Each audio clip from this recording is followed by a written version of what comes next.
Bonsoir, bonjour, quelle que soit l'heure, bonsoir la vidéo. Oyo na sepeli kosa la vidéo pour contredire makambo ezoloba na réseaux sociaux suite à makambo bato bazoloba na ba YouTube na TikTok ou bazotela Instagram bazosala ba miniature sur kombo ya mama Alinga na ye nga mwana liboso ya mama Alinga nga mwana liboso pasteur obokaka pasteur mwana liboso naza awa na Gabon na siège nanga na Gabon bisika ozosala nzambe donc makambo nyonso nazolandela yango mpe tozolandela yango à partir awa nyonso nazolanda yango à la loupe, il n'y a pas de souci.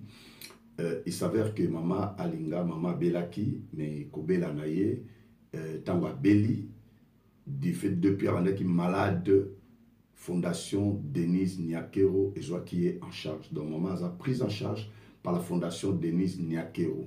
Donc la Fondation Denise Niakero qui est en charge, il n'y a pas de souci. Par contre, il y a la première clinique, donc prise en charge des qui la Fondation Denise Niakero et tout c'était bien, tous les responsables et la Fondation qui va suivre maman, kenaye na hôpital à Malamu pe à bisika au moment Denise Chakabango. Donc c'était tout ça s'est bien passé et puis la deuxième fois sous na deuxième hôpital toujours va changer qui non c'est moi qui grave non c'était pas grave mais il fallait toujours qu'on soit maintenant un autre suivi na suivi on essayé qui va na deuxième hôpital toujours na ba hôpital à Malamu na Kinshasa bisika mon maman Denise a traitement na ye bisika o maman za la traiter il y a pas de souci Fondation maman Denise ndé azali ko s'occuper na maman souci moko ezate pas si moko ezate à part maman Fondation maman Denise Niakero bande konaye nyonso ya groupe Salongo batiki ete ba maman nyonso maman Bomengo maman Bele tous en contact na bango bazala contact na ngai pe tous ko bengana ko landani maman désolé cas tout ça se passe très bien il n'y a pas de souci pour mes à mon côté donc pe à part ça papa Elombe papa Masasi papa nyonso masumu bazala sima bazolandela, il n'y a pas de souci, ma ramené sur le Kamalamu, pe bazali toujours la Fondation Denise Niakero pour être ma campagne sur le Kamalamu.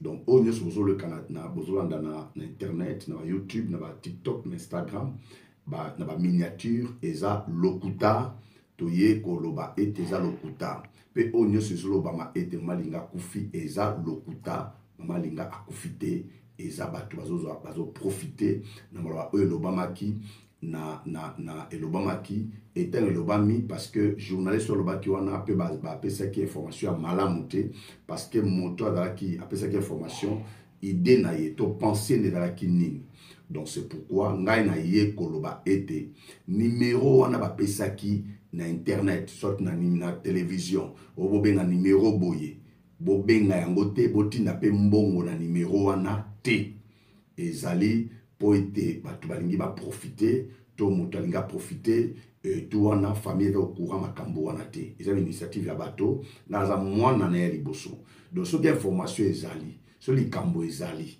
so likambo ezali koloba nga mwana liboso koloba parce que jamais na ko dénigrer une fondation ya maman Denise o ibandaki déjà ko zo maman ko tchaina et zo prise en charge na ye biso famille to dépenser mbongo te mukio to ça les pour le transport le amike donc il y a pour le carburant il y a pas de souci auto c'est le carburant mais n'a que dénigrer te pour être là maman Alinga SOS en attendant Fondation Denise Niakero eux en charge donc ngai moi les bossons de lengo pesa annonce ce qui depuis maman Belaki a abandonné parce que je sache n'a dit que maman a fait les pays a fait les mboka aza icône ya mboka aza artiste monene donc l'état paie gouvernement et bongo en charge donc ce qui est là qui bongoté paye na moi qui abandon tout na moi le mama longate je pense que je pouvais intervenir na ba moyen nyonso na ba réseaux sociaux na ba manière nyonso ngaza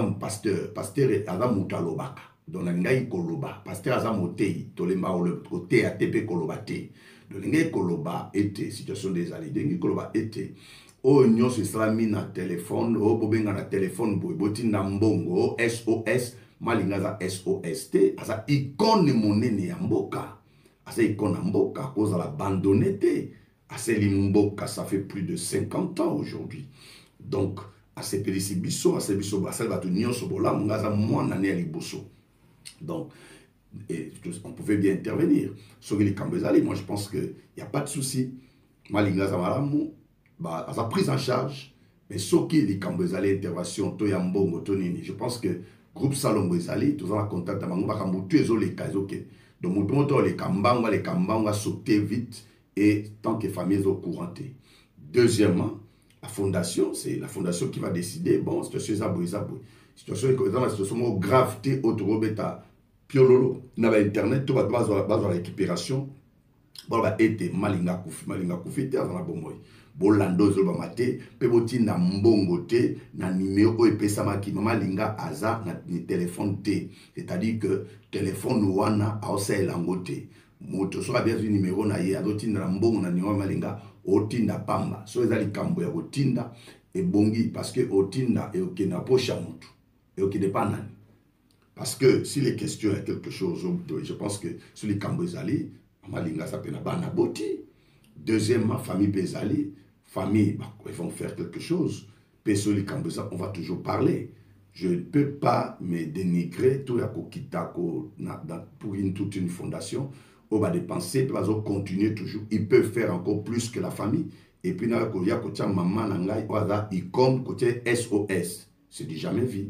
Ça SOS, et à la demande de mon côté, Tobi que non, Batouba Kosunga. L'État, le gouvernement abandonné pour que les gens récupèrent. Non. Gouvernement, s'occuper de maman. Je pense que le gouvernement Kenango et au Kendeti, les Camboniens sortis dans souka. Pour famille, et comparer à gouvernement. Donc, même si on sungi, on si je pense que oh maman, au gouvernement au sala, et ça, oh maman, c'est là qui mboka. Gouvernement au sala, quand il y a rémunération, il y a oh maman. Asalaki, parce qu'on restituer kaka oya salaki pour pas osungaye na santé na yes. Je pense que c'est ça. Il n'y a pas de souci. Botinda mbongo te na bisika oyo le bamike mbongo botinda mbongo kunate botinda mbongo na numéro anate oyo le bamio soki leki soki mwana botinda mbongo kunate parce que famille zo courant makambo oyo te nga mwana liboso nazolo bana bino. Merci Zambalola apambola bino. Manda konyata bango to bana manifestation babeko to gomo ya. Aole bapandela libala na yo. Aole bapandela musala na yo. Aole bapandela progrès ya libota na bino. Manda konyata bango. Odobe tamabo ko tambela. Dans l'hôpital de Libye. Tambela. Tambela bene. Nous sommes venus pour la délivrance de nos familles ce matin. Nous sommes venus pour la délivrance de nos familles ce matin. Nous sommes venus pour la délivrance de nos familles ce matin. La situation que nous vivons dans nos familles, ce n'est pas la volonté de Dieu. Ce n'est pas la volonté de Dieu. C'est la volonté de Satan. Aujourd'hui, il y a Satan.